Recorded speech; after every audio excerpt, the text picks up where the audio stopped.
베드로가 바깥들에 앉았더니 한 여종이 나와 이르되 너도 갈릴리 사람 예수와 함께 있었도다 하거늘 베드로가 모든 사람 앞에서 부인하여 이르되 나는 네가 무슨 말씀인지 알지 못하겠노라 하며 앞문까지 나아가니 다른 여종이 그를 보고 거기 있는 사람들에게 말하되 이 사람은 나사렛 예수와 함께 있었도다 하매 베드로가 맹세하고 또 부인하여 이르되 나는 그 사람을 알지 못하노라 하더라.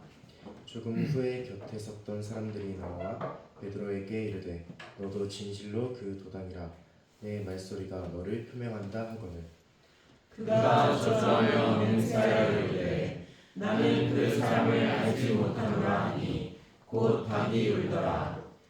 이에 베드로가 예수의 말씀에 닭 울기 전에 내가 3번 나를 부인하리라 하심이 생각나서 밖에 나가서 심히 통곡하니라. 아멘. 다음은 목사님께서 나오셔서 베드로의 헌신이라는 제목으로 말씀 선포해 주시겠습니다. 목사님 올라오실 때 박수로 맞아 주시기 바랍니다.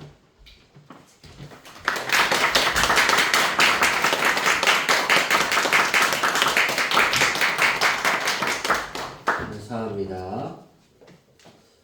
헌신 예배를 드리면 박수를 계속 받겠네요. 할렐루야. 아멘. 우리 옆 사람하고 인사할까요? 나의 헌신이 당신의 기쁨이 되기를 원합니다. 나의 헌신이 당신의 기쁨이 되기를 원합니다. 우리의 삶 속에 즐거움과 행복이 있다면 그것이 어디에서 출발할까? 하나님 앞에 내 헌신의 삶이 이루어져 갈 때 예수님이 세상이 주지 못하는 평안을 우리에게 주시기 때문에 우리에게 행복이 있는 거예요. 아멘. 우리 다시 옆 사람 보면서 그렇게 할까요? 당신에게 헌신의 모습이 있기를 바랍니다. 당신에게 헌신의 모습이 있기를 바랍니다. 아멘. 아멘. 성도들의 헌신과 목사의 헌신은 차이가 있습니다. 하나님이 요구하시는 목사의 헌신은 하나님의 입을 대신하는 겁니다. 그러니까 말씀을 전하기도 하지만 하나님께서 성도들의 삶을 보시고 그 하나님의 입을 대신하는 거예요. 근데 목사의 사명과 헌신 중에 이것을 가장 잘해야 하는 것이고 그렇지 못할 때는 책망받고 제가 신학을 배울 때 지옥 간다 그랬어요. 하나님이 내가 너를 모른다. 그래서 목사는 날마다 조심해야 하고 하나님 앞에 가장 천국 가기 어려운 사람이 목사다 그랬어요. 왜? 하나님의 입을 잘 그대로 전해야 하고 따라야 하기 때문입니다. 근데 그 목사가 하나님이 이런 말을 해라 그리고서 이런 권면을 해라 축복의 권면을 해라 그러면 다 좋죠, 그죠? 행복하죠. 목사도 행복할 수 있어요. 그런데 여러분에게 목사의 입에서 하나님이 상처가 되는 말을 나가게 하기를 원하시면 여러분이 상처를 입을 거예요. 근데 여러분도 상처를 입지만 목사도 상처를 입어요.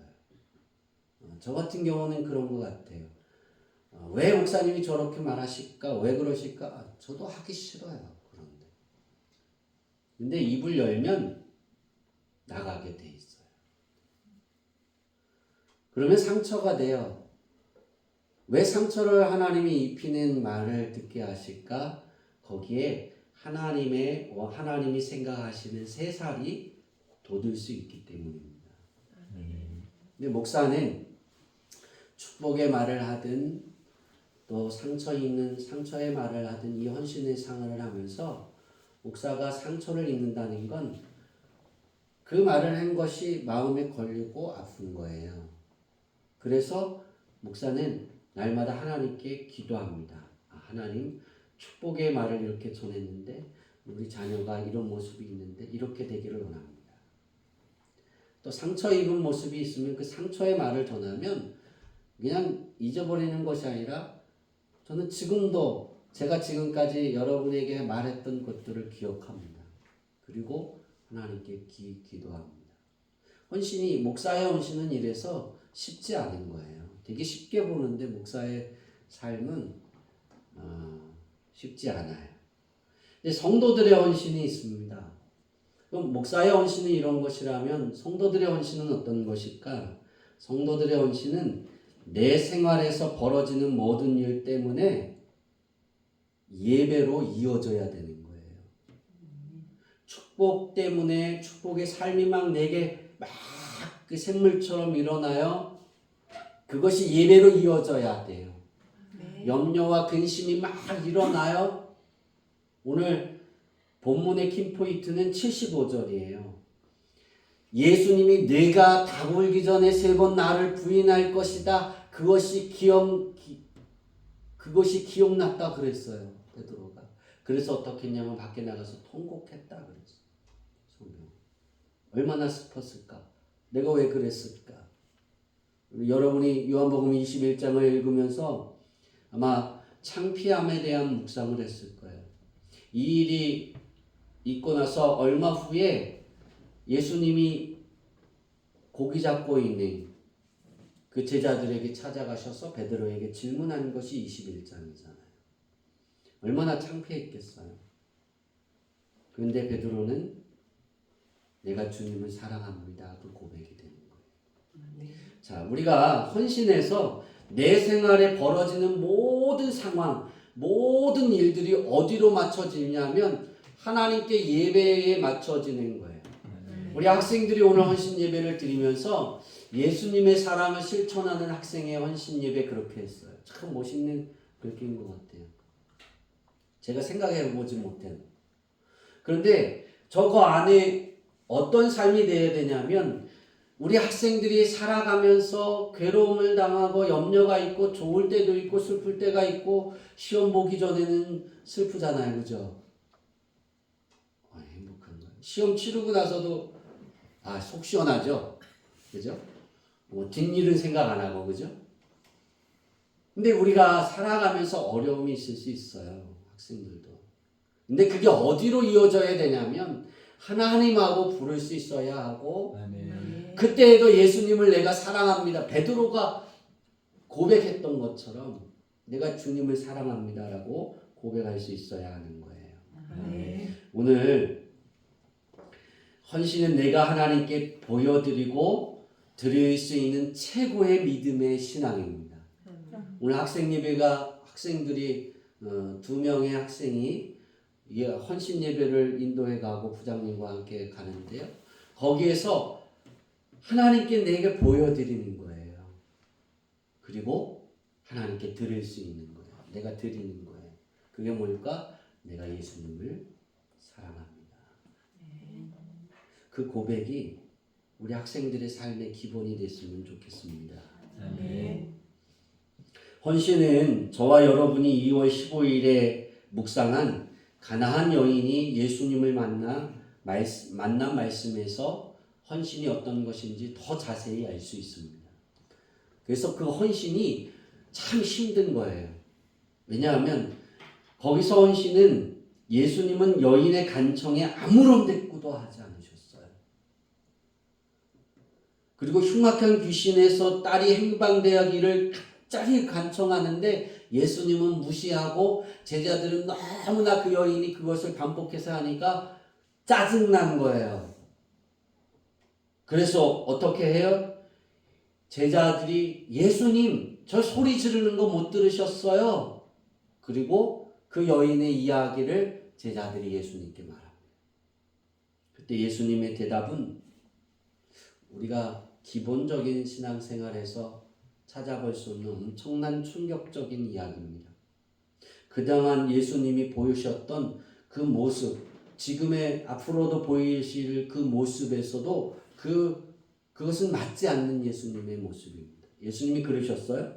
나는 이스라엘의 집에 잃어버린 양 외에는 다른 데로 보내심을 받지 아니하였노라.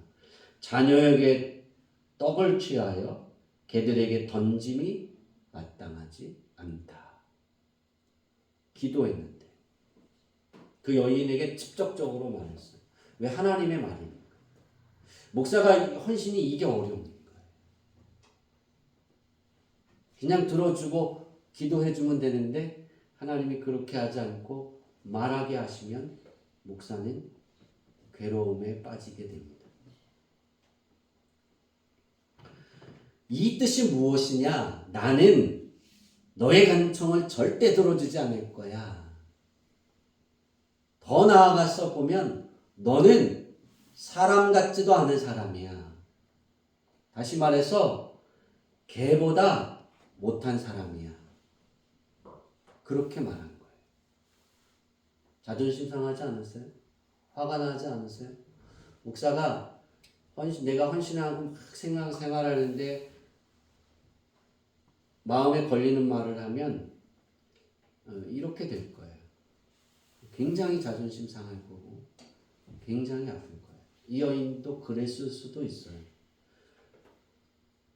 그럼 왜 예수님께서 자신을 찾아온 가나안 여인을 이렇게 대하셨을까를 우리는 생각해 봐야 됩니다. 예수님께서 딸을 구해달라는 이방 여인의 청을 거절하신 것은 이방 여인을 무시하는 것이 아닙니다. 예수님은 그녀가 이스라엘의 하나님을 얼마나 진실한 마음으로 믿고 있는지를 알아보시려고 했어요. 우리는 이것을 시험이라고 말합니다. 그냥 자기가 살아가면서 시험 드는 것은 헤어나기 쉬운데요. 목사의 입을 통해서 시험이 드는 건 정말 헤어나기가 어렵습니다. 그 일을 하는 것도 어렵지만 듣는 게도 어려운 거예요. 이 시험에서 헌신자의 입은 이 여인처럼 고백하는 거예요. 내가 믿습니다라고 말해요. 나는 걔보다 못한 사람이에요. 그러나 걔도 주인의 상에서 떨어지는 부스러기는 먹습니다. 난 부스러기로도 만족하다는 거예요. 거기에서 이 여인이 가지고 있는, 이 여인이 그 마음속에 예수님을 찾아왔을 때 하나님이 주인이 되어져 있는 그 마음을 예수님이 확인하셨고 보셨고 들으셨기 때문에 가라 내 딸이 해방되었고 잘됐다라고 축복하고 보냅니다. 결과는 우리 잘 알잖아요. 이 여인이 요구했던 모든 요구가 응답되어졌다는 거예요. 이 여인은 끝까지 포기하지 않았습니다. 예수님께 간청함으로써 필요한 도움을 받았습니다. 즉 이 여인의 간절함 속에 표현하는 말에서 그의 마음에 예수님이 찾고 싶어하는 이스라엘의 하나님을 찾으셨기 때문입니다. 우리에게 들어오는 시험이라는 그 시험을 상처라고 볼 수 있어요. 그게 들어왔을 때 우리는 어떻게 해야 되느냐? 그때도 예수님이 나의 주님이고 예수님이 나의 친구고 변함없이 내가 예수님을 사랑하는 거예요. 그 마음을 하나님이 오셔서 나를 보실 때 그것을 찾을 수 있는 거예요. 제가 저번 주에도 그랬잖아요. 그게 그거예요. 주의 사랑을, 주의 은혜를 생각해 보는 거예요. 그리고 내가 주님을 사랑합니다. 그 고백이 나오는 것이 하나님이 우리를 통해 받고 싶어 하시는 정말 큰 헌신이다 저는 생각합니다. 우리 학생들이 살아가면서 이런 일들을 많이 당할 수 있어요. 우리 학생들도 이때 이런 일들을 당할 때 하나님은 내 아버지이십니다라고 고백할 수 있는 오늘 지혜로운 우리 학생회가 되기를 바랍니다. 저는 이 예수님을 닮아가는 그 믿음, 저와 여러분이 예수님을 닮아가야 하고 그 예수님이 나의 주님으로 믿고 거기에서 한 단계로 성장해서 예수님이 주님 되신 분이, 주인 되신 분이 더 이상 내가 종으로 있지 않고 예수님에게 친구로 되어지는 그런 삶의 신앙으로 성장되어지고 그렇게 있어야 합니다. 또 예수님과 동행하기 위해 다가가는지 하나님께서 알아보고 계실 때 우리들은 이거를 하나님의 시험이라 볼 수 있습니다. 그 시험은 우리의 생활 속에 언제나 존재하고 있습니다.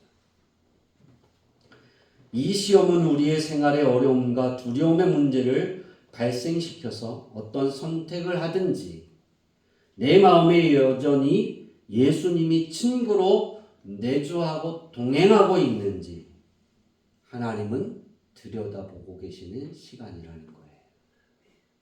그래서 정말 지혜로운 성도는 고난이 있을 때, 괴로움이 있을 때, 상처를 입을 때, 아플 때, 내가 축복받을 때보다 더 주님의 사랑을 고백하는 거예요. 아멘. 왜? 하나님이 찾고 계신 시간입니까? 그 시간을 단축해야 합니다. 다가오면 내가 주님을 사랑합니다. 아멘. 그럼 거기서 하나님이 찾으시고 변화가 시작이 되는 거예요. 아멘. 저는 이 들여다보는 시간에서 하나님이 찾고 싶어 하는 것이 내 마음 안에 있고 그것을 당당하게 표현하는 우리 주양기교회 성도들 또 오늘 헌신 예배를 드리는 우리 학생회가 되기를 소망합니다. 아멘. 이 고백은 어떤 상황에서도 어떤 아픔 속에서도 우리가 예수님이 내 친구야 라고 말하는 거예요. 내가 너무나 힘이 들어요. 그래 맞아 힘들어. 근데 예수님은 나의 친구야. 아멘. 변함없어. 예수님이 나를 친구로 여기시고 그렇게 표현이 되는 거예요. 난 예수님의 친구야. 아멘. 이런 강하고 담대한 고백이 여러분의 삶에 넘쳐났으면 좋겠습니다.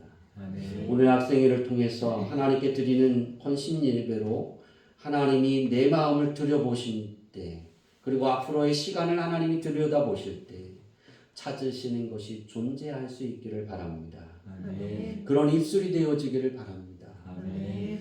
내게 만드신 암흑기 속에서 두려움에 허덕이고 있을 때 여전히 하나님께서 내 마음의 헌신의 고백을 찾으심으로써 그 흑암에서 허덕이는 문제가 에덴이 되고 젖과 끓이 흐르는 곳으로 또 하나님의 부드러운 자비와 은혜와 평강이 넘치는 내 그 하나님의 사랑이 내 삶에 펼쳐지는 100배로 펼쳐지는 그 축복의 헌신의 생활이 여러분의 것이 되어지기를 축복합니다. 아멘. 간절함 속에 외치고 있지만 현실은 더 암흑 같아질 때 예수님이 나의 주님이 되고 여전히 예수님과 동행하기 위한 다가서는 마음을 하나님께서 항상 언제나 어느 때든지 찾는 사람이 돼야 돼요. 아멘. 그러면 내가 그 삶을 통해 하나님을 춤추게 하고 아멘. 나도 춤추게 되고 아멘. 주변의 사람도 교회도 나라도 아멘. 세계도 아멘. 한 단계 더 갈까요? 우주도 아멘. 춤추게 되는 거예요. 아멘. 저는 오늘 이런 헌신의 마음을 어디에서 찾아봤냐면 베드로의 헌신에서 찾아봤습니다. 우리 학생들이 일어서고 넘어지는 것을 반복하는 시간 속에서 예수님을 받아들이는 믿음의 신앙이 변하지 않고 흔들리지 않았던 베드로처럼 되기를 바랍니다. 아멘. 그 믿음의 헌신자가 되어서 그 길을 걸어가는 학생회가 되고 또 우리 성도들이 되어지면 그곳에서 하나님이 아브라함의 신앙을 찾으시는 것이고 그곳에서 하나님이 아브라함에게 약속하셨던 그 약속의 모든 것이 내 삶에 드러나고 자라고 꽃을 피고 열매 맺고 내가 수확해서 내가 먹고 마시고 내가 원하는 대로 나누어주고 쓰게 되는 거예요. 아멘. 내가가 아니라 하나님이 그 역사하시겠죠. 저는 우리 학생들이 하나님의 복을 가져다 쓰고 나눠주는 그 복의 근원으로 성장했으면 좋겠습니다. 아멘. 또한 우리 중앙기교회 성도님들 모두가 이렇게 되게 예수님의 향기를 바라는 그런 것이 저의 소원이고 제가 하나님께 기도할 때 그 전투적인 기도, 생명을 걸고 하는 기도입니다. 그럼 성경에 나오는 베드로는 어떤 사람이었을까? 우리가 생각할 때 베드로는 수제자였으니까 굉장히 위대한 사람이죠. 그렇죠? 위가 커서 많이 먹은 사람이에요. 아유, 막 웃어야 되는데. 죄송합니다. 베드로는 정말 위대했던 사람이에요. 근데 그가 얼마나 연약했고, 얼마나 흔들림이 많았고, 얼마나 무서워했고, 얼마나 근심이 많은 사람이었는지 우리는 성경을 통해 잘 알 수 있어요. 마태복음 14장 22절부터 23절은 우리가 2월 12일 날 묵상한 말씀 중에 있습니다. 베드로가 무리를 걸어갑니다. 그죠? 예수님이 무리를 걸어오셨을 때 베드로도 주님이시거든 나를 걸어오게 하옵소서 할 때 그가 저거 배에서 내려서 파도 치는데 바람이 부는데 물을 걸어갔다 그랬어요. 예수님을 보고 예수님을 의심하지 않았던 베드로. 그런데 좀 걷다 보니까 바람과 파도가 눈에 더 들어오고 현실의 앞에 눈에 딱 들어오니까 믿음과 현실의 개입이 생기는 거예요. 그래서 예수님을 의심해서 물에 빠지게 되잖아요. 근데 예수님이 왜 의심하냐고 묻잖아요. 그랬던 그가 어떻게 변하냐면 마태복음 16장 16절의 사람으로 변해요. 한번 우리 다 같이 읽을까요? 시작. 시몬 베드로가 대답하여 이르되 주는 그리스도시요 살아계신 하나님의 아들이시니이다. 아멘. 되게 멋지죠? 네. 조금 걸어가다가 의심해서 푹 빠졌는데, 그죠? 이게 폭망한 거잖아요. 우리가 표현할 때 폭망한 거예요. 그리고 쪽팔리는 거잖아요. 아니에요? 제자들이 배에 있잖아요. 다른 제자들이. 근데 딱 그래서 자기가 수제자라고 첫 번째 제자라고 예수님 주님이시거든 나를 걸어오라 하세요. 그리고 다 걸어갔죠. 얼마나 당당하고 내가 멋져 그랬는데 현실 앞에 벽 앞에 딱 두려워서 흔들리니까 물에 빠지니까 얼마나 창피하겠어요. 그리고 예수님께 꾸중받잖아요. 칭찬받지 않았어요. 꾸중받았어요. 그랬던 그가 어떻게 이렇게 고백할 수 있었을까예요. 만약에 우리가 그 베드로가 예수님께 꾸중받았을 때 괴롭고 슬프고 왜 나를 무시하는 거야? 왜 내게 그런 말씀을 하셨던 거야? 저 사람들이 들었는데 나에게 내가 무슨 체면이 어떻게 서라고 어떻게 말하라고 그렇게 생각했다라면 주는 그리스도시요 살아계신 하나님의 아들이십니다라고 고백하지 못했을 거예요. 그냥 책망 받았을 때 베드로에게는 예수님이 그냥 자기에게 예수님이에요. 책망 받았어도 부끄러워도 사람들 앞에 그렇게 크게 책망을 받았어도 동일하게 예수님이었다라는 사실을 기억하시기 바랍니다. 아멘. 이렇게 고백했던 베드로가 다시 오늘 본문에서 봤던 것처럼 흔들리게 됩니다. 흑암의 두려움이 요동치는 마음을 가진 아주 연약한 사람이었던 거예요. 왜 제가 연약하다 그랬냐면 이 마태복음 16장 16절의 고백을 들으시고 예수님께서 그에게 선물을 하나 주셨어요. 천국 열쇠를 주었다고요.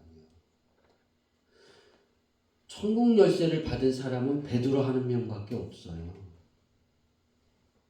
우리 신약에서 베드로보다 더 큰 사역을 했다라고 말하는 바울도 천국 열쇠 못 받았어요.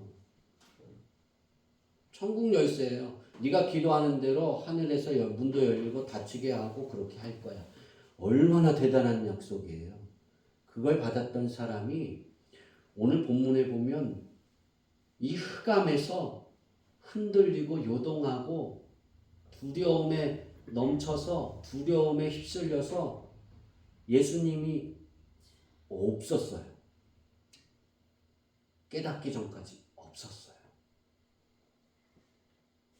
닭이 3번 으니까 그때서야 내 안에 남아있는 예수님이 기억난 거예요. 이것이 첫 번째 시험입니다. 그러니까 예수님이 베드로를 시험한 것, 하나님이 베드로를 시험한 것이 오늘 본문이 첫 번째 시험이었다라는 사실이에요. 그런데 오늘 본문은 연약한 모습이지만 그 모습을 3번의 부인 후 그가 기억하잖아요. 닭이 올 때. 그리고 통곡하잖아요. 돌이킬 수 있는 믿음의 사람이었다는 거예요. 그 연약함에서 흔들려서 무너져 가는 가운데도 주님이 여전히 주인이 되어서 깨닫는 순간 내가 잘못했구나. 그리고 회개할 수 있었던 사람입니다. 그러면 두 번째 베드로를 두 번째 시험하십니다. 성경에 보면 베드로를 두 번째 시험한 것이 여러분들이 한 주 동안 제가 저번 주에 그랬죠. 이것을 본문이라고. 근데 본문이 2개인데요. 이걸 다 하기가 어려워서 본문을 1개만 잡은 거예요. 그리고 묵상은 여러분에게 둔 거예요. 그게 어딜까요? 감사합니다. 감사한 일이 아니죠. 요한복음 21장이죠. 제가 일주일 동안 그 말씀을 읽고 창피함이라는 주제를 가지고 묵상해라 그랬어요. 창피한 거예요. 엄청 창피한 거예요. 뭐가 창피해요? 닭울기 전에 3번 예수님을 부인한 게 창피함으로 그 가슴 안에 계속 남아있는 거예요. 내가 회개했다 하죠. 너무나 창피한 거예요. 예수님의 얼굴을, 부활하신 예수님을 만났는데도 너무나 그게 창피하고 힘든 거예요. 피하고 싶은 거예요. 주님이 혹여나 내게 어떻게, 그런 생각으로 가득 차 있는 거예요. 이 두 번째 시험의 창피함은 앞에 거보다 더 어렵습니다. 통과하기가 어렵습니다. 왜냐하면 내가 연약해서 잘못했던 거예요. 그렇죠? 그때 창피함이 느껴져요. 그것으로 인해 후회하고 있을 때, 회개하고 부끄러움이 가시지 않을 때, 회개하지 않고 그 부끄러움을 그냥 만끽하고 가득 채워져 있을 때, 그때 찾아오셔서 두 번째 우리의 마음속에 생각에 창피함을 놓으시고 시험하신다라는 사실입니다. 요한복음 21장에 예수님과 베드로의 대화는 바로 이 창피함을 감출 수 없었던 베드로, 부끄러워 얼굴을 들기조차 괴로웠을 때에 하나님은 그 베드로의 생각 안에 주님의 사랑과 주님의 선하심을 생각하고 그것이 자리 잡고 있고 예수님은 그 모든 것의 치료자로 하나님께서 내게 보내주신 선물임을 믿고 있는지를 시험하신 거예요. 동일합니다. 베드로에게 시험하셨던 그 예수님, 하나님이 동일하게 우리에게 시험하십니다. 내 생각과 마음 안에 이 창피함으로 가득할 때, 부끄러움으로 가득할 때 그 안에 주님의 사랑이 있느냐예요. 주의 사랑은 주의 선하심을 이때 생각할 수 있어요. 제가 이 주제 찬양에 가장 중요한 건 하나님이 찾아내신 거예요. 그 사랑을. 그래서 하나님이 우리에게 넌 내 자녀야 여전히. 그리고 복을 주시잖아요. 하나님이 찾는 거예요. 하나님이 복을 주시려고 찾는 거예요. 그 빛이 남아있는지를 찾으시는 거예요. 큰 빛도 좋고 아주 허름한 빛도 괜찮고 꺼져가는 빛도 괜찮아요. 왜? 우리 아버지 하나님은 꺼져가는 등불 끄지 않으시는 하나님이니까. 여전히 내 아버지입니다. 그 내 마음 안에 그 고백이 남아있으면 하나님은 그런 거예요. 그래, 이제 왔니? 그리고 돌아온 탕자처럼 여겨주시는 거예요. 언제든지. 저는 우리 학생들이 살아갈 때 그랬으면 좋겠어요. 제가 학생 그 기간 안에 살아갈 때 고3 때까지 제가 중3 때부터 난 목사가 될 거야 라고 선포해서 그 길을 걸어갔어요. 우리 아들이 저를 잘 닮은 것 같아요. 왜냐하면 공부의 목표가 신학교를 가는 거니까 제 목표가 어디에서 그냥 끝났어요? 네, 성적이 신학교 갈 수 있는 성적만 바라보고 가는 거예요. 제가 왜 그럴까? 내가 사모님이 얘기했는데 어제 알았어요. 내가 그랬구나. 그때 학생의 헌신 예배를 준비하면서 그러면서 거기까지 딱 되면 성경책을 딱 통순 성경책 이만한 거를 펴고 성경책을 읽고 거기에 주석이 나와 있는 걸 읽고 묵상하고 기도했어요. 자습 시간을 중학교 3학년부터 12시까지 했거든요. 밤 12시까지. 학교에서 밤 12시에 나왔어요. 그리고 집에 가면 1시 반, 2시였어요. 걸어서 가야 되니까. 차가 없으니까. 학교서부터 집까지 걸으면 2시간 거의 걸었어요. 1시간 반에서. 다 그렇게 살았어요. 제 친구들도. 근데 저는 그 자습 시간에 막 공부를 하다가 문제를 풀어서 점수가 나와야 되거든요. 자율학습 끝나고 그냥 가는 게 아니라 자율학습을 했잖아요. 그럼 우리 때는 시험을 봤어요. 그래서 문제를 통과해야 돼요. 60점 이상이 돼야 되는 거예요. 안 되면 10대씩 맞고 가는 거예요. 선생님한테. 그럼 10대 안 맞으려면 뭐 해야 돼요? 죽어라 해야 되지 않겠어요? 뭐 졸려온데도? 저는 하다가 60점 이 정도면 60점이야. 그리고 딱 닫고 성경책을 보기 시작했어요. 선생님이 저한테 그랬어요. 네가 얼마나 자신감이 넘치면 그러니? 그래서 60점은 맞을 수 있어요. 그랬어요. 왜 60점을 바라보지? 100점이 돼야지. 우리 지리 선생님이 그런 거예요. 지리 선생님이 저를 너무나 좋아해서 100점을 노려야지. 그래서 제가 한마디를 딱 했어요. 고등학교 1학년 때. 저는 신학을 할 건데 100점은 신학이 필요가 없어요. 서울대를 가지 않을 거니까. 60점만 가지고도 갈 수 있어요. 그래서 학교에서 60점만 맞을 수 있는 능력만 기르고 나는 나머지 40점은 성경책으로 하나님의 말씀으로 나를 키워갈 거예요. 그랬더니 그 말 한마디에 예수님을 영접하셨어요. 그분. 그리고 제가 보는 통순 성경을 가져가셨어요. 그게 우리 아버지 거였는데. 되게 혼났어요. 그거 잊어버렸다. 제가 잊어버렸다 그랬거든요. 뺏겠단 말을 알아요. 그리고 또 사서 또 갖고 다녔어요. 되게 힘들었어요. 고3이 딱 되니까요. 부딪히는 게 현실이에요. 신학을 하면 어렵잖아요.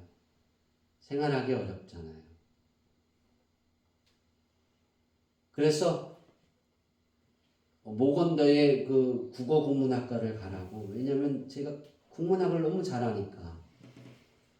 너는 여기에 천재인 것 같아. 그렇게 태어난 것 같아. 그리고 가르치신 우리 선생님이 자기가 모건대를 나왔으니 모건대 국어국문학과로 갈 수 있어. 내가 추천서를 써줄게. 총장에게 너에게 내가 직접 이야기를 할게. 그러셨어. 근데 제가 고3 때 그때 잠깐 흔들렸어요. 한 2달 동안. 그때 돌이킬 때 어떻게 됐냐면 부끄러웠어요. 2달을 내가 국어국문학을 할까? 신학을 갈까? 그것을 고민했다는 자체가 힘들었어요. 그때 제게 질문하셨어요. 그래도 내가 너의 아버지이냐? 라고 저에게 물으셨어요. 그때 제가 그 고백을 했어요. 하나님, 내가 이 고민에 흔들렸는데 다시 마음 잡는 건 그래도 하나님은 내 아버지입니다. 그리고 저는 뒤를 돌아본 적이 없어요. 지금까지. 오늘도 뒤를 보지 않았어요. 저는 앞에만 보고 가. 그리고 하나님이 주신 것만 하려고 노력합니다. 거기까지라면 거기까지. 우리 학생들이 내 생각의 마음의 출발점이 주의 사랑이 되는 거예요. 이게 하나님의 생각이에요. 하나님의 생각은 예수님이 내 안에 주님이 되고 내 생각 안에 예수님이 내 친구여서 주님을 내가 너무나 사랑합니다. 그 고백이 그냥 자연스럽게 나오고 자리 잡아 있는 것이 하나님이 원하시고 바라시는 간절한 소망입니다. 내가 잘하든 내가 못하든 내가 선한 삶을 살아가든 내가 악한 삶을 살아가든 한 주의 시간들 속에 어떤 삶을 살았든 하나님은 내게 원하시는 것은 그것이 예수님을 사랑해서 예배자가 되어지는 거예요. 왜냐하면 하나님은 그 예배자를 찾기 때문이에요. 여러분은 그 싸움을 살아가는 거예요. 그 싸움에서 언제나 승리하는 우리 학생들, 우리 어른들이 되어지기를 바랍니다. 오늘 헌신 예배를 드리는 학생에는 바로 이럴 때 베드로처럼 하나님의 질문에 내 생활에 벌어지는 모든 일 가운데에 하나님은 예전에도 지금도 앞으로도 내 아버지이십니다. 예수님은 지금도 예전에도 지금도 앞으로도 항상 나의 사랑의 대상자입니다. 그것이 변하지 않는 학생의 고백, 입이 있을 때 하나님은 하나님의 은혜와 평강이 하나님의 부드러운 자비가 모든 것으로 인해 펼쳐지게 될 것입니다. 또한 학생회를 비롯한 함께 예배하는 저와 여러분의 생각과 마음의 근원으로 자리 잡는 것이 어떠한 현실 속에서 연약함과 강한 모습 속에서도 예수님이 친구인 거예요. 하나님이 내 아버지인 거예요. 난 하나님의 자녀인 거예요. 이것이 변하지 않기를 바랍니다. 그것이 강하고 담대한 외침의 근원들이 되어지기를 바랍니다. 이것이 하나님을 춤추게 하시는 만드는 헌신이고 하나님께서 내 아버지로 임재하셔서 부드러운 자비와 은혜와 평강을 우리의 삶에 넘쳐나게 해주시는 것입니다. 저는 오늘 말씀을 마무리하는 것을 찬송가 135장인가요? 찬양단 다 나오세요. 135장 어저께나 오늘이나 아무 때든지 영원토록 변함없는 거룩한 말씀이 내 안에 주인이 되기를 소망합니다. 그러한 믿음이 되는 것이고 그것이 되어져서 하나님의 권세를 휘두르는 학생회, 하나님의 권세와 능력을 휘두르는 우리 주양기교회 모든 성도들이 되어지기를 축원합니다. 우리 찬양하고 제가 기도하고 마치겠습니다. 2절까지만 찬양하겠습니다.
제가 우리 이천우 지사님 가정이 이제 우리 교회를 벗어나서 2년의 시간 동안 노화도에 계실 거예요.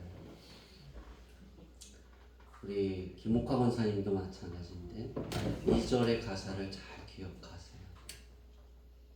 우리 오지사님도 그거 떠나서 충주에 가서 일하실 텐데 잘 기억하시기 바랍니다. 세 분. 하나님은 여러분의 풍랑 위로 예수님은 걸어오십니다. 그 험한 풍파에를 여러분의 삶을 잔잔케 하실 줄 믿습니다. 언제나 저는 노화도에 있고 충주에 있습니다. 어디를 가든지 내 자녀가 있는 곳이 우리 전사님이 미국에 있어서 제 마음은 미국까지 갔습니다. 이것을 아우러서 우리는 걸어갈 겁니다.